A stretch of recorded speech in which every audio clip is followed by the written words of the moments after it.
these things are not done, there's no way product can get to these depots. So your problem is lifespan versus vandalism. Which one is the problem now?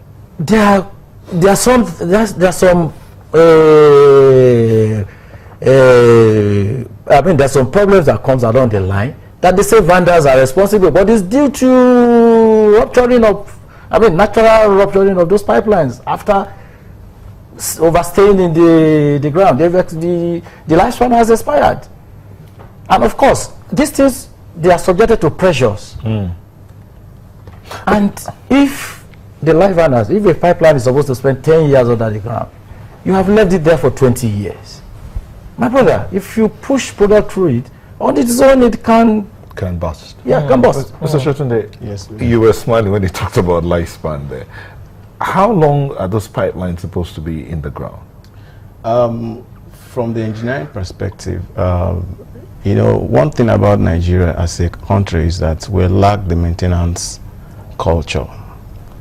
In any engineering pipe laying, in fact, the manufacturers of such pipelines will tell you that it could last for XY number of years. And then for a proactive government or for a proactive nation, 10 years down the lane, you're already making orders to replace those things. And that's why you see ruptures of these pipelines.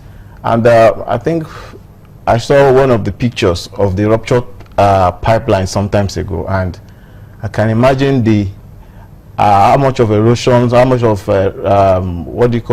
rusting that are taking place on those pipelines. So essentially, I think we should, as a nation, inculcate in the habit of maintenance, because there's no way you can use. It's like firing a car all along.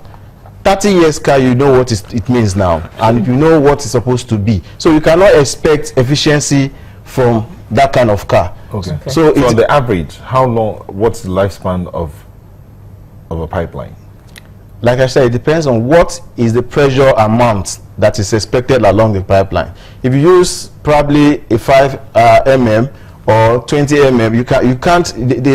The conveyor pressure along the pipeline will determine how long or what is supposed to hold. So essentially, maybe 50 years, depending. Okay, 50 years. So, but I doubt if the pipelines we have are up to 50 years. Yeah, that's true. Okay, we're talking about building refineries, and if that is done, we will need those pipelines to send these products out. Would we be needing to lay more pipelines or stay with the structure as it is and then send down this product? That means we'll have to be looking at replacing those pipelines. Essentially, if you look at the current state of our refineries, definitely if you are building more, it's either the distribution points you connect with the existing one while you are building the new one, or you create entirely a new pipeline structure, depending on where do I need this product, which of the region am I supposed to serve. So we need to do a detailed analysis of, is it in the northern region we need more of this product, which of this region is even have that supply of this product. Based on that, we now do the planning and the mapping. Then probably you want to connect to the existing grid. Then you cannot connect the pipeline such that at any point in time you are producing from the refinery end, then you can link up to receive from the other terminals. The goods are still going even while you are laying new pipelines. Exactly. Okay. In parenthesis, let me just take you up on the Association of Modular Refineries. How many modular refineries do we have? At the moment, I will tell you we don't have any, but only one, and that is the Niger Delta Petroleum Development Resources. But you have an association. Yes. So what do you all do? Thank you. I think this is about the third time or thereabout that we feel that government is paying lip service to the issue of modular refinery, and that is why one cannot reconcile. In the world economy, energy economy today, you discover that we have glut in the world economy, and that's why you have the plummeting oil price, enough supply. But how could you reconcile that to Nigeria? We are experiencing serious scarcity back home, which is not supposed to be. Now, what do we need to do as a nation? We're saying that let there be enabling environments for individual private investors to invest in modular refineries all around, and each of them will start producing at depending on the capacity of their investment. When you say environment, enabling environment, what exactly do you mean? Because we do know that some people have been given licenses to build refineries. We hear Dangote is about to build one. Okay, for the Dangote refinery, about 650,000 barrels per day. That is a traditional refinery, unlike the modular refinery. The modular refinery, there are a set of equipment or processing equipment meant to refine and distillate crude oil depending on the grade, and produce some set of refined products depending on the capacity.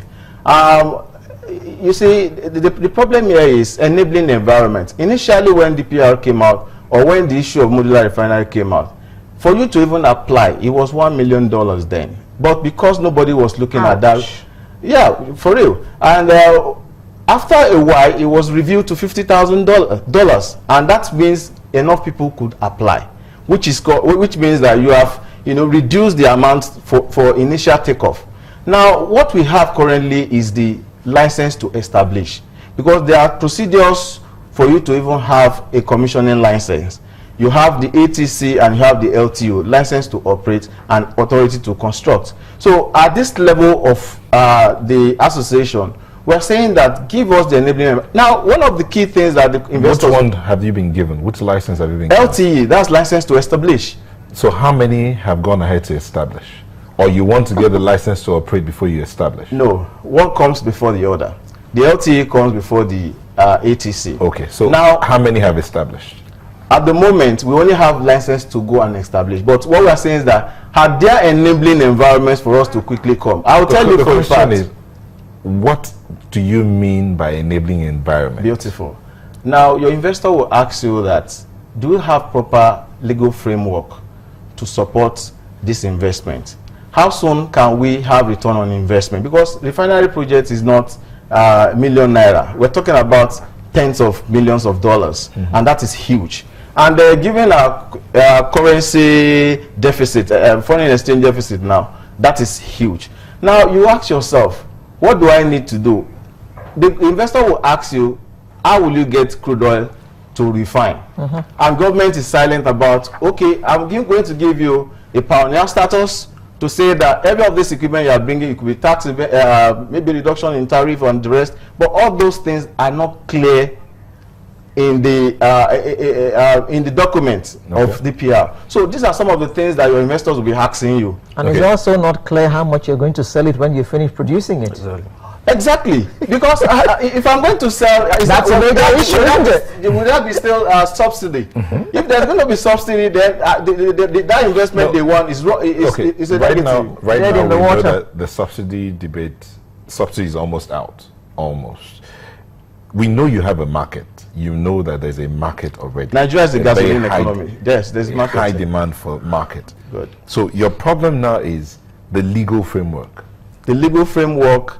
Even the CBN should give financial backing, because let's even say if tomorrow the president maybe in his trip abroad and just make a pronouncement that we are working with refinery owners, modular refinery owners in Nigeria to encourage private investment in this regard, I tell you for a fact that investors will quickly provide necessary funds, because there is government backing. Does he have to say that, bro? No, I'm just saying, there could be questions for journalists like you, as in, why are we having fuel scarcity all around? I say, okay, yeah, these are the things we are doing, maybe engaging us in different forum and the rest, and that will give us the appetite to go for this investment. Okay, I know the Ibman man was nodding his head when he talked about the market, plenty of market, but let's ask the governance consultant.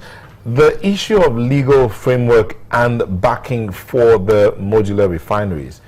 Now, if that is done, it would definitely, as he says, it would ease the issues of fuel queues and scarcity would greatly be reduced or ended as much as possible. But what do you think about the legal side of it? The enabling environment he's talking about. Is it possible to get that done with this restructuring, or do we still need to expect an amendment of the NNPC Act or a passage of the Petroleum Industry Bill?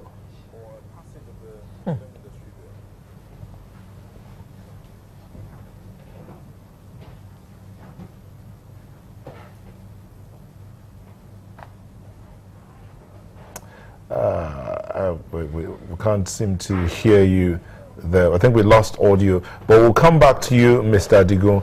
Let me come back to Mr. Shinkai. The kind of environment he's asking for would definitely, and if they get that, would definitely make it easier for the marketers to distribute this product. As you say, you have about 75% of the market network in Nigeria. Of course, if not more. But what about this notion out there that you marketers are the biggest problem of petroleum products distribution in the country? Well, from our own... Do you agree with that? No. You're not the problem. No. We are not. You guys, we are the heroes. We are the heroes of... You don't hoard the product? No. You hoard what you have. You do not patronize black marketers? No, you hoard what you have. On Thursday, Yeah. I was forced to buy fuel at 130 naira Where? from one of your members. Good. You see, it is possible. When you don't get this product at the regulated price of government of 76 naira 50 kobo, and you have stayed, you have an investment of 80 million, you have stayed 2 weeks, 3 weeks in a month. We all have our bills to pay.